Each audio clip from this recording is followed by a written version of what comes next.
जोर से बोलो प्यारे, सुनो आरएसएस, सुनो भाजपा, हम भारत के मुसलमान हैं, हम घुसपैठी नहीं है, हम घुसपैठी नहीं है, हम घुसपैठी नहीं है, हम अल्लाह की मर्जी से भारतीय है,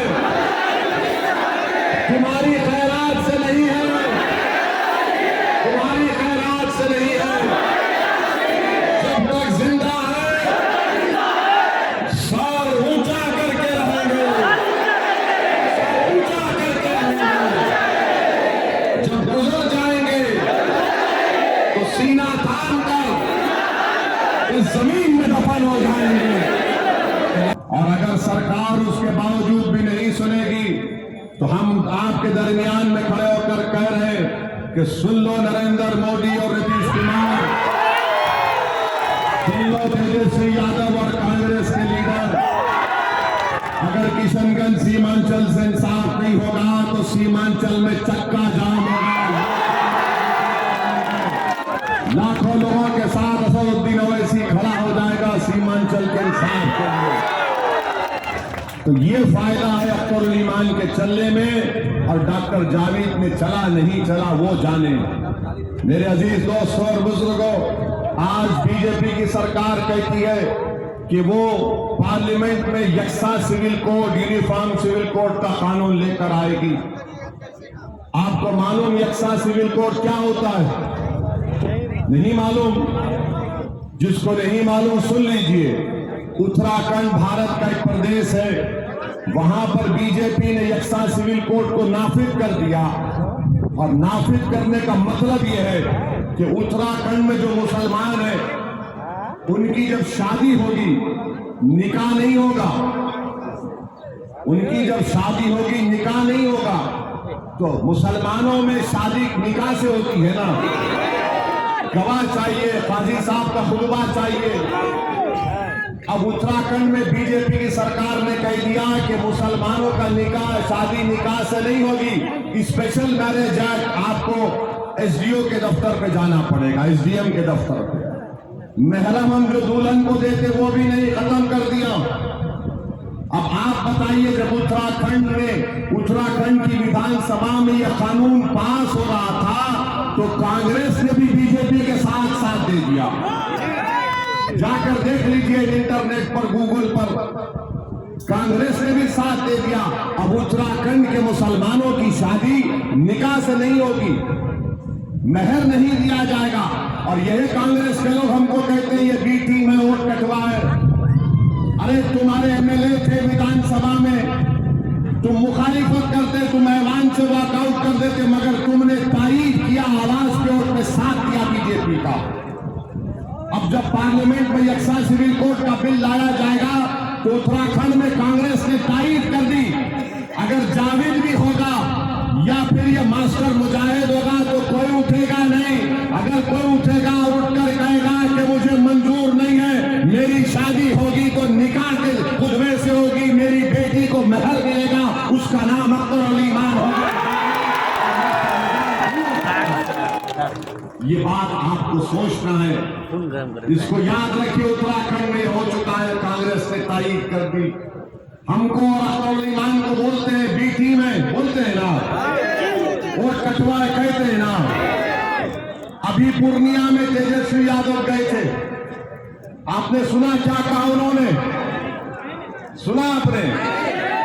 पूर्णिया गए थे, उनकी कैंडिडेट का नाम क्या था? मोहतरमा का, हाँ बीमा भारती मोहतरमा उनका कैंडिडेट है। तो तेजस्वी यादव ने खड़े होकर कह दिया कि या तो आप हमको वोट दीजिए या एनडीए मोदी को वोट दे दीजिए।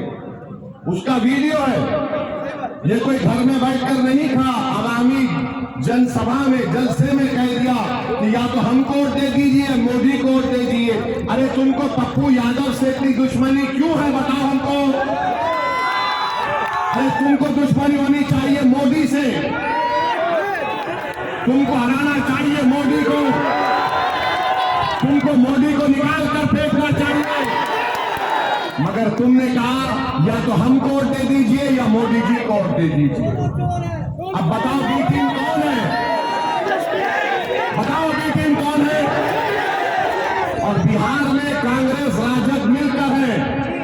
एक ही परिवार का हिस्सा है, अलग नहीं है कांग्रेस राजद से। मेरे भाई यही तो ड्रामा हो रहा है, आपको हमको बेवकूफ बनाया जा रहा है। असदुद्दीन ओवैसी से नफरत क्यों? क्योंकि हम सच्चाई को बयान करते हैं और अल्लाह ने इनकी जबान से इनके असली चेहरे को आपको दिखा दिया कि पूर्णिया में तेजस्वी ने यह कह दिया। तो इसलिए आपसे अपील कर रहे हैं, अपने वोट को खराब मत करिए, अपने वोट को बटन छाप पर बटन दबाइए। बटन छाप को वोट देकर अख्तरुल ईमान को अपना सांसद बनाकर दिल्ली में जाइए। और हम आपसे वादा कर रहे हैं कि इंशाअल्लाह बहादुरगंज या ठाकुरगंज में एक सब डिवीजन बनना चाहिए, हम लड़ेंगे उसके वास्ते इंशाअल्लाह। हमको मुफ्ती अतर साहब ने बताया अभी कि बॉर्डर का इलाका है, नेपाल करीब है, यहाँ पर मवेशी लोग जो अपना जानवर ले जाते हैं चराने के लिए, उन जानवरों को खींच लिया जाता है। एक बार अख्तरुल ईमान को अपना एमपी बनाओ, तुम्हारा जानवर को कोई हाथ नहीं लगाएगा। अख्तरुल ईमान दौड़ते आएगा, ये क्या बात पर मवेशियों को तंग किया जाता है। बॉर्डर दूर है मगर हमारे लोगों को तकलीफ दी जाती है, ये गलत काम है। मगर तकलीफ इसलिए हो रही है क्योंकि आप जावेद को अगर फोन मिलाएंगे तो कभी फोन इंगेज है तो क्या आवाज आती है, आप जिस नंबर को कॉल कर रहे हैं वो बिजी है, आता है ना आवाज। तो जावेद का नंबर हमेशा बिजी होता है। अभी जो अख्तरुल ईमान फोन पे बात कर रहा है, देखो देखो, या बैठा है तो बात कर रहा है, तो फोन कर रहा है अख्तरुल ईमान को। उठिए अख्तर भाई फोन से बात कर रहे, नहीं कर रहे। हमारे साथ बैठे रहे थे, फोन पे आते, बाबू ये काम करो, वो बाबू वो काम करो। अख्तरुल ईमान जावेद साहब ऐसे टिप टॉप आदमी है, बड़े रईस ज़ादे हैं। मेरे भाई 26 तारीख को अमानत है, याद रखो। अपने मवेशियों को, भाइयों को पैगाम दे रहा हूं, आपको पैगाम दे रहे हैं कि आपको एक हरकियाती एमपी की जरूरत है जो आपके फोन कॉल पर आपके दरमियान में दौड़ता हुआ आ जाए।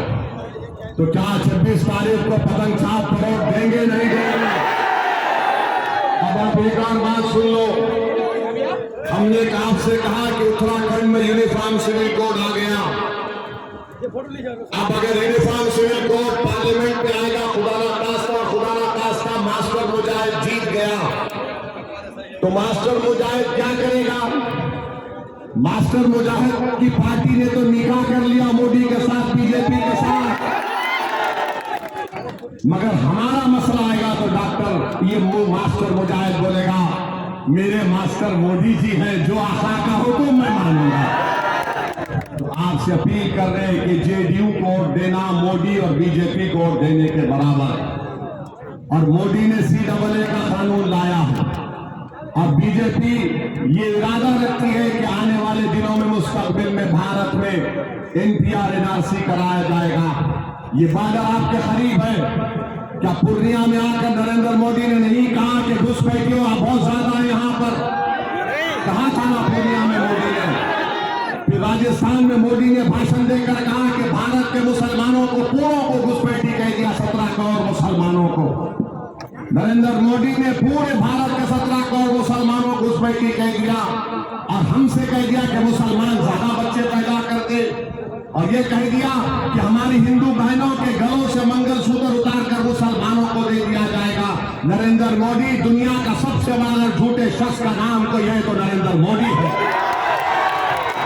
झूठ बोलते हैं वो। मेरे भाई हम घुसपैठिया नहीं है।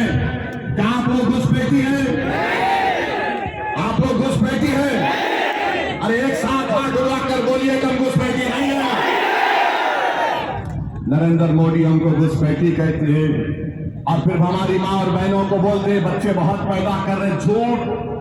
गवर्नमेंट का आधा शुमार बता रहा है कि हमारी माँ और बहनें और आप लोग, हम लोग बच्चे कम पैदा कर रहे हैं, मगर हम पर इल्जाम लगा दिया जाता है अरे नरेंद्र मोदी तुमने बताओ। नरेंद्र मोदी की गवर्नमेंट का डेटा बोलता है कि जो गांव में मुसलमान बसता है वो महाना बहुत मुश्किल से 1100 रुपये अपने खाने दवा पर खर्चता है। हिंदू भाई उससे ज्यादा खर्चते हैं, सिख भाई सबसे ज्यादा खर्चते हैं। नरेंद्र मोदी बोलते हैं दौलत हमको दी जा रही है। कौन सी दौलत है नरेंद्र मोदी? चलो मेरे साथ सीमांचल नरेंद्र मोदी, तुम मेरे साथ 1 घंटा चलो, मैं तुमको सीमांचल में उन स्कूलों में लेकर जाऊंगा जहां पर बच्चों के जिस्मों पर कपड़े नहीं है, उनकी हड्डियां दिखती है। ये हमारी गरीबी का आलम, कस्मपुरसी का आलम। नरेंद्र मोदी बोलते हैं कि दौलत हमको मिलेगी। कौन सी दौलत मिल रही है मोदी हमको? तुमने हमारी मस्जिद को छीन लिया, तुम हमारे गोश्त के नाम पर मार रहे हो, तुम हमको गाली दे रहे हो, हमारा हिजाब, हमारा निकाब, हमारा बुर्का खतरा बन गया, हमारी आशा खतरा बन गई। आप बताओ फिर क्या करेंगे? ऐसे माहौल में आपको जरूरी है कि आप अपनी एक आवाज को बुलंद रखें, अपनी ताकत को पैदा करें। याद रखो मेरे अजीज दोस्तों, मेरी इज्जतदार मां और बहनों, जज्बाती तकारीर से, नारे मारने से तुम्हारी क़यादत नहीं बन जाती। आपकी क़यादत उस वक्त बनेगी जब आप मुत्तहिदा तौर पर अपने कोर्ट का इस्तेमाल करेंगे। और हम आपसे बता रहे हैं कि 26 तारीख के दिन आप एक वोट को जाया मत होने दीजिए, कांग्रेस को मत दीजिए, जेडीयू और बीजेपी का साथ मत दीजिए। ये लोग, इनमें कोई फर्क नहीं है, ये ऐसा ही करते हैं। बल्कि हमको आपको बताना था कि हमारे भाई आदिल हसन ने हमको अच्छा बताया कि एक बीजेपी का एमपी है जिसको कांग्रेस ने टिकट दिया है, मुफ्ती अख्तर जावेद साहब, ऐसे आदमी को टिकट दिया है जो कोविड के दौरान में कहा था कि कोविड फैला तबलीगी जमात की वजह से, उसको कांग्रेस ने टिकट दिया, भाजपा से आया है, उसको टिकट दिया है, जिसने कोविड में कहा था कि तबलीगी जमात ने पूरा कोविड फैला दिया। मेरे भाई, ऐसे लोगों को कांग्रेस टिकट देकर गाली हमको देते हैं और ये समझ रहे हैं कि आप लोग इन तमाम बातों पर गौर नहीं करेंगे। मेरे अजीज दोस्तों और बुजुर्गों, भारत के प्रधानमंत्री ने जो ये कहा अपने भाषण में कहा कि मुसलमान घुसपैठी हैं, तो मैंने कुछ लिखा है, मैं चाहूंगा कि आप मेरे साथ वो बात दोहराएं। आप दोहराएंगे मेरे साथ दोहराइए। सुनो मोदी, जोर से बोलो प्यारे, सुनो आरएसएस, सुनो भाजपा, हम भारत के मुसलमान हैं, हम घुसपैठी नहीं है, हम घुसपैठी नहीं है, हम घुसपैठी नहीं है, हम अल्लाह की मर्जी से भारतीय है, तुम्हारी खैरात से नहीं है, तुम्हारी खैरात से नहीं है। जब तक जिंदा है सर ऊंचा करके रहेंगे, ऊंचा करके रहेंगे। जब गुजर जाएंगे तो सीना थाम कर इस जमीन में दफन हो जाएंगे। नया नारा हिंदुस्तान, हिंदुस्तान, सीमांचल, किशनगंज, तबलीगार, वतन छाप।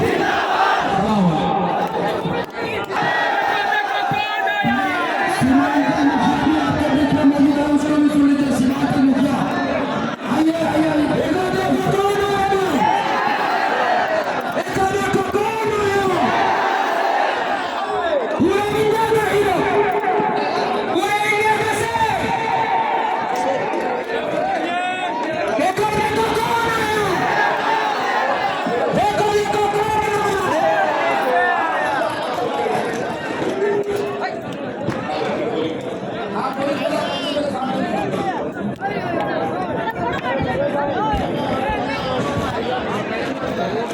भाई सीमांचल मुखिया को भी सुन लीजिए। सीमांचल मुखिया सीमांचल मुखिया